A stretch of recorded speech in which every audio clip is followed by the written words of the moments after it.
I'll do my best to stay on topic for one video. That way the comments can be addressed for that video. So of course I have a lot of information I want to share with you guys, but this, I thought this was a recent video. This is actually an older video from November 2nd by Steve Mead. Basically, it's a 15-minute video telling you about how awesome he is, which I think is kind of embarrassing if you ask me. Steve takes it out of the box. He tells you how awesome he is for getting something like this, that there's a limited edition, which is just silly because it's a manufactured item. And so let me address a couple things. Number one, he goes through, I don't know what he tests it, he shows how awesome it is, blah, blah, blah. And then he, there it is. Let me pause it. Oh, I missed it. Oh, well. There we go. That's better. That's a better shot. The Epicenter. Okay, so this is 000 of 5,000. And then he goes on to tell about how, I don't know how many of these give out, because, again, they can put any number they want on there. And they could tell you that you're the most special little girl in the world, and we love you this much. And so this isn't even the original Epicenter. So just so you know, which is kind of a misnomer on Audio Control's part. Audio Control has been a long time small electronics maker based up in the Northwest, and they were known for doing stuff made in America, which is not, it just means they use a lot of hippie burnout types to make circuit boards than Chinese people. This is the original Epicenter.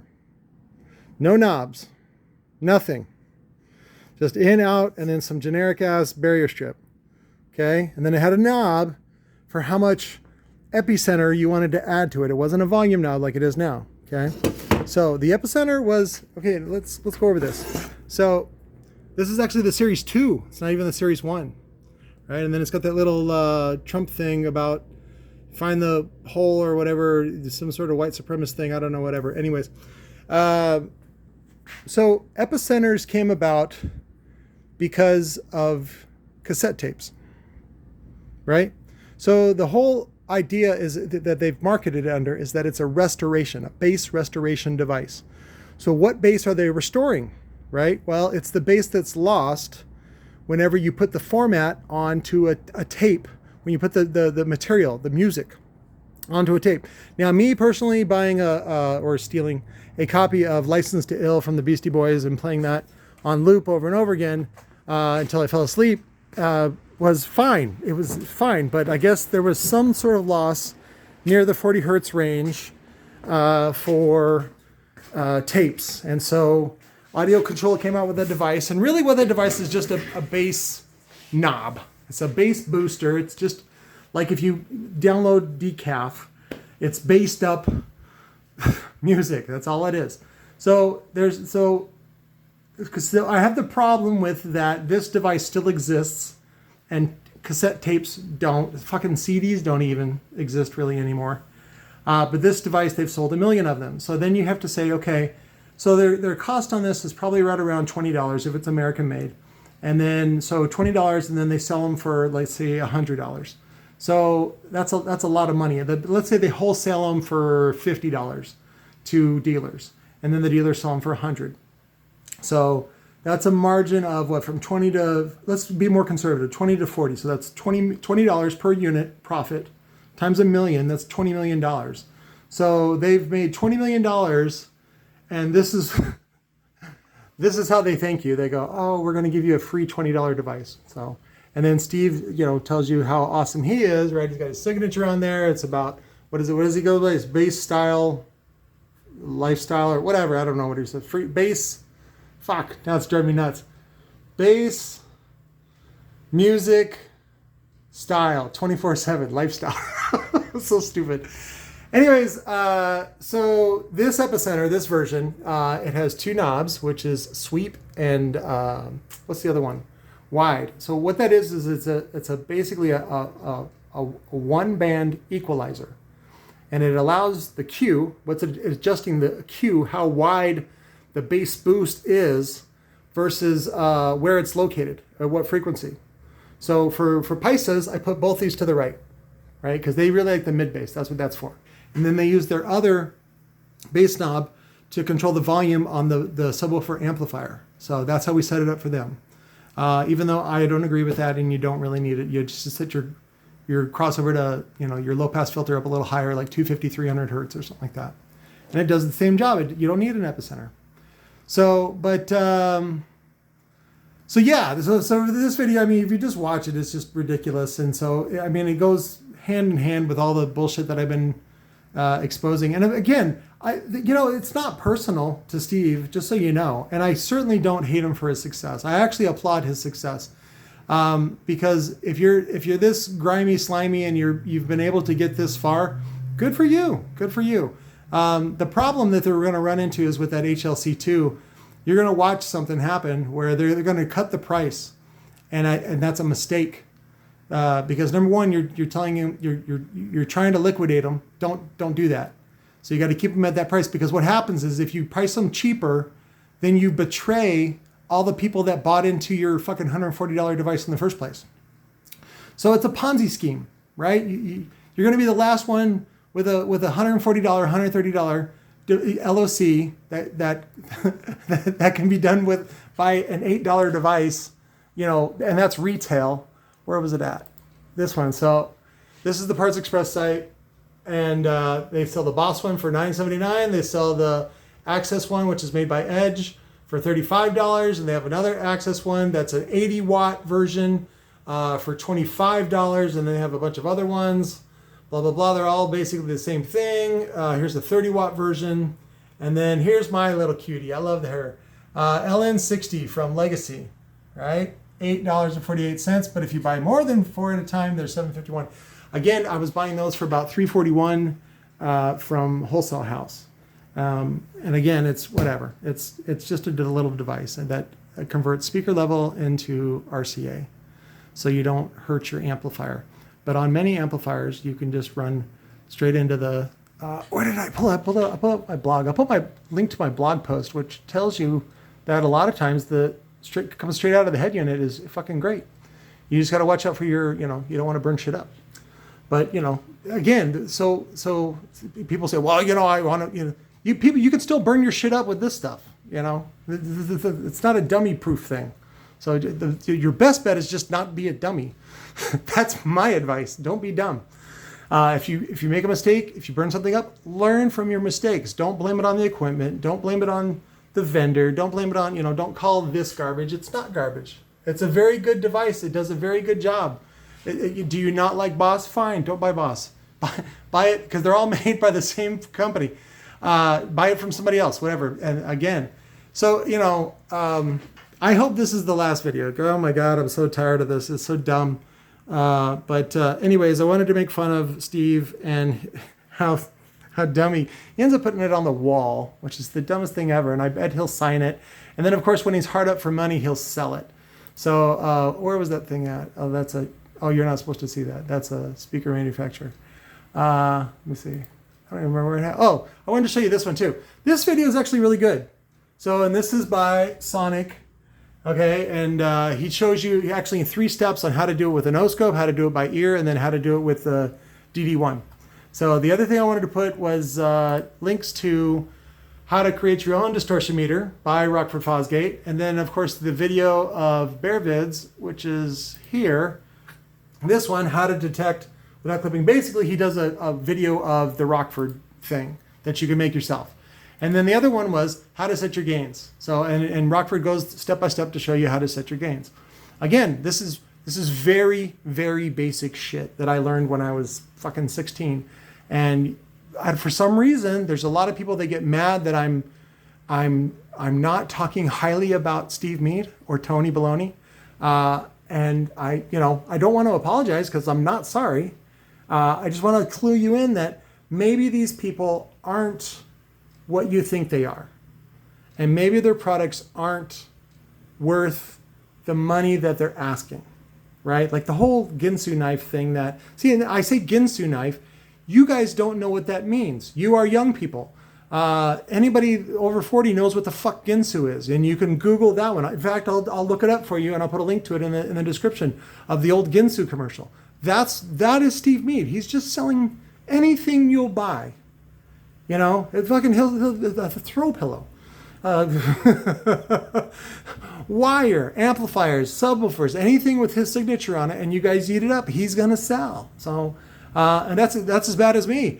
At least I make fun of it. So, and I'm not really doing it as a business model, because I think that's a huge failure waiting to happen as a business model. But Steve's doing it as a business model. I found some earplugs the other day, or headphones that fit in your ear. They're just earbuds. And we were going to sell them as hard times, but I ended up misplacing them. It's a whole case of them. And I got them for like $1 from China, and I was going to sell them for like $20 shipped.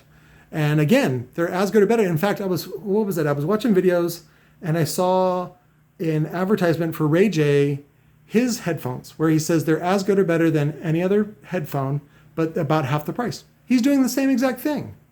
So what does that tell you? That says do your own research, okay? Don't believe me, go buy the $8 LOC, read the words yourself, figure it out what they're really trying to say, and then experiment with it. That's the old scientific method. You know, like you put the experiment together and you're supposed to get these results. And if you don't get those results, you got to go back and figure out what you did wrong. Because it's like a loaded question. It's already, you already know the answer, okay, what you're supposed to get. And so then when you get it, then you can study what happened. And when you don't get what you're supposed to get, then you can study what happened. See, again, either way, if your experiment works, fine, study it. If your experiment doesn't work, fine, study it. The whole point is to learn something. So anyway, and that's all I hope to do with my channel, with Robot. I do it with levity, comedy, and I hope to bring joy and fruition and just bounty into your life. Okay, that's all I'm trying to do. Not really trying to shit on your heroes, even though you should. You know, again, they say never meet your heroes. I see some things wrong, and again, I want to make this straight. I was talking to somebody else earlier today about this. It's not that I have a problem with Steve. I really don't. I don't have a problem with his success. Again, I applaud his success. What I had a problem with was that he was calling perfectly good LOCs garbage. That's what I had a problem with, because that's not true. And then, of course, he brings in his LOC, which is the savior. And that is not true either. So it's not a great video, and it's not a great strategy, but that's what Steve is about. Steve is about allowing you to dominate your peers, but you got to pay. So again, that goes back to my argument about anybody can get a fucking Black Widow tattoo on their neck. Anybody. If you get a Black Widow tattoo on your neck, guess what? It's either a conversation starter or a conversation avoider. But you're going to turn heads. Do you want that? You know, face tattoos, same thing. If you're not Polynesian and you got a face tattoo, people are probably going to avoid you. That's just, and you did that because you know it's a taboo. You see what I'm saying? So whenever you use money to dominate other people, whether it's in audio, whether it's in race cars, whatever it is, it's fake. It's not real, and it doesn't mean anything. I highly encourage you to use your knowledge of audio to make a better life for your family and for yourself. And you can do that by picking and choosing products and then installing them local and helping people local and doing your own version of Robot Underground without using the name in your own backyard. And I will guide you on where to go and what to do in order to avoid some of the pitfalls that I fell into. So whether it's importing or whether it's tangles with the government or whatever it is. So, and I want to help you. I really don't care if I make money on this. That's not why I'm doing this. And I'm not money focused. Steve is, Tony is. So you always have to question their motives. That's really what I'm getting at with all these videos and things like that. So I hope you understand that. I love all of you, unless you're a turd then I'm going to call you stupid. Oh, that was the other thing I wanted to address. What is wrong with young people? Did I already say this in another video? I don't know. I've said this to a couple of people. What is wrong with young people that they get mad about name calling and what was the other one? Curse words.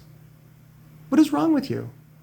Like, did you really listen to your second grade teacher when she says, I don't appreciate when you use... Fuck that bitch. And my sixth grade teacher who was a closeted lesbian.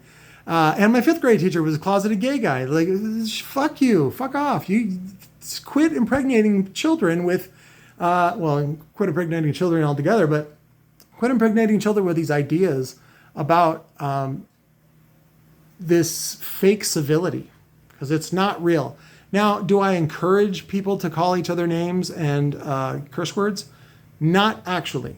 I like to reserve it for a very special occasion, because then it means more.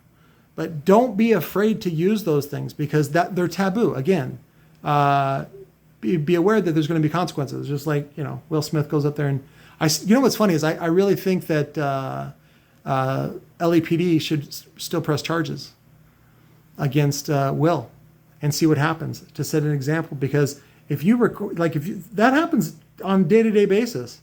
Like if I strike someone and somebody films it, even if the other person doesn't press charges, the state or the city will come after me. They're like, we got to teach this motherfucker a lesson. So if anybody needs a lesson taught, it's Will Smith.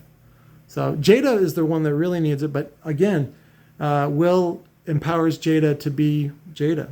So, and he did that for Jada or whatever he did. Anyways, I love the remixes, by the way. They're very dancey, and it's fun to dance to. And I love Chris's response. And I was reading a quote about how Chris, and I can relate to this big time, was that growing up, Chris didn't want to get in fights and conflicts because he was so afraid of his inner rage. And that's exactly how I feel. Like when I think about getting into a physical altercation, I want to do like what King Kong did to that snake, where he just grabs the jaw and just rips the whole thing up in half. And then, I don't know, just to entertain the crowd, then you suck on it like a fucking, wishbone or something like that. So, but anyways, when I have gotten in fights and I've conquered my bully, then they shut the fuck up. So I personally don't like violence, and I personally don't like that realm of conflict.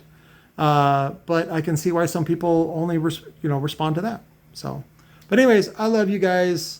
Quit fighting about this stuff. Go look at some of the deals on Recoil. I'm going to do some more videos on the just to show you the guts on the LOCs. The LDL2 I think is sold out. Thank you guys for doing that. That is one of my favorite LOCs with a bass knob and a voltmeter, which I think is amazing. I think that's going to be a really hot seller. And there still might be some on Amazon for only $14 shipped. So look at those, and I'll put links to everything. I love you. I'll talk to you later. Bye.